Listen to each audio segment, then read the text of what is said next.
জয় হিন্দ বন্ধুরা, সবাই কেমন আছো? আশা করি তোমরা সবাই খুব ভালো আছো। বন্ধুরা, আজকে খুব গুরুত্বপূর্ণ একটা টপিক নিয়ে আমি তোমাদের সামনে আবারও হাজির হয়েছি। Protozoal disease. আমাদের এর আগে ভাইরাস গঠিত রোগ কিন্তু শেষ হয়ে গেছে। তোমরা এখনো পর্যন্ত যারা সেই ভিডিওটা দেখোনি, এক্সামের দিক থেকে ভেরি ভেরি ইম্পর্টেন্ট বন্ধুরা, সেই সব ভিডিওগুলো তোমরা অবশ্যই অবশ্যই করে দেখে আসো। ডিসক্রিপশন বক্সে তার লিঙ্কটা আছে, তোমরা অবশ্যই করে সেখান থেকে দেখে নিও। আজকের এই ভিডিওটা এক্সামের দিক থেকে ভেরি ভেরি ইম্পর্টেন্ট বন্ধুরা।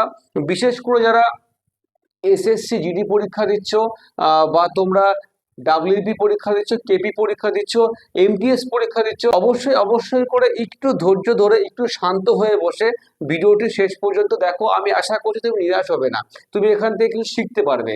আর অবশ্যই অবশ্যই করে যদি ভালো লাগে লাইক করে দিও, এবং যদি মন চায় বন্ধুদেরকে শেয়ার করে দিও, ঠিক আছে? তো আজকের ফার্স্ট কোশ্চেন দেখো, কালাজার এটা স্যান্ড ফ্লাইয়ের মাধ্যমে কিন্তু ছড়িয়ে পড়ে, এবং এই রোগের যেসব সিমটম গুলো আছে সেগুলো দেখে নাও। আমাদের শরীরে যদি এই রোগ ঢোকে, তাহলে আমাদের বিভিন্ন অঙ্গ, যেরকম আমাদের প্লিহা, আমাদের লিভার, সেগুলো কিন্তু বড় হয়ে যায়, এবং এর থেকে প্রচন্ড পরিমাণে জ্বর আসে, এমনকি জন্ডিস হতে পারে। ঠিক আছে, এমনকি জন্ডিস হতে পারে। ঠিক আছে, এবার নেক্সট দেখো, স্লিপিং সিকনেস। বন্ধুরা, এক্সামে বারবার আসে যে স্লিপিং সিকনেস কার মাধ্যমে ছড়ায়? অবশ্যই কি হবে? টিস্টিস ফ্লাইয়ের মাধ্যমে ছড়ায়। ঠিক আছে, এর সিমটম কি আছে? এর সিমটম আছে প্রচন্ড পরিমাণে জ্বর হবে, মাথা যন্ত্রণা হবে, এবং জয়েন্টে জয়েন্টে ব্যথা হবে। অর্থাৎ তোমার হাতের এখানে ব্যথা হতে পারে, পায়ের হাঁটুতে ব্যথা হতে পারে। ঠিক আছে, প্রত্যেকটা জয়েন্টে জয়েন্টে তোমার কিন্তু ব্যথা হবে। আর এইগুলো কিন্তু তোমাদের অবশ্যই করে জানা দরকার।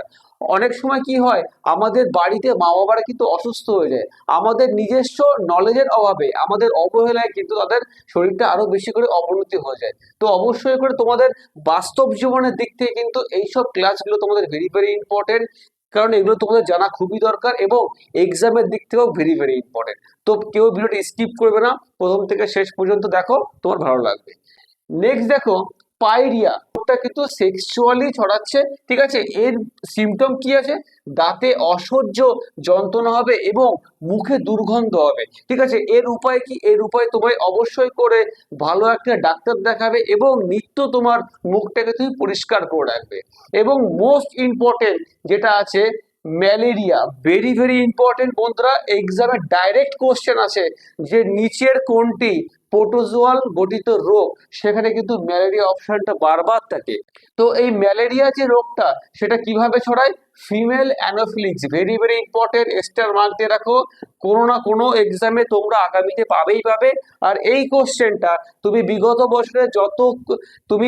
বছরের কোশ্চেনটা উঠিয়ে দেখবে যে কতগুলো সেটে এই কোশ্চেনটা এসে গেছে।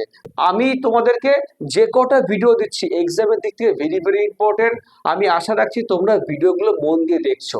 ঠিক আছে, আর যদি কোনো রকম কোনো সমস্যা হয় তুমি আমাকে কন্ট্যাক্ট করতে পারো। ম্যালেরিয়া রোগটা কিভাবে ছড়ায়? ফিমেল অ্যানোফিলিক্সের মাধ্যমে ছড়ায়।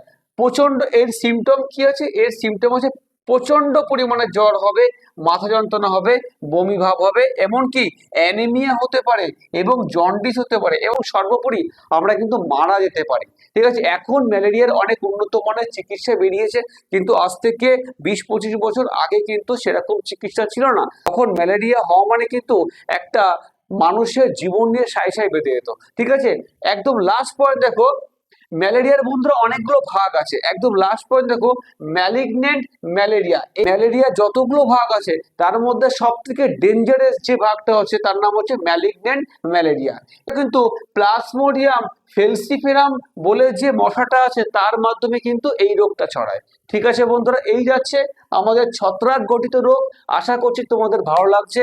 যদি ভালো লাগে অবশ্যই অবশ্যই করে লাইক করে দিও, এবং বন্ধুদের মধ্যে শেয়ার করতে একদম ভুলো না। আবার দেখা হচ্ছে বন্ধুরা নেক্সট কোনো ভিডিওতে। আপাতত জয় হিন্দ, জয় ভারত।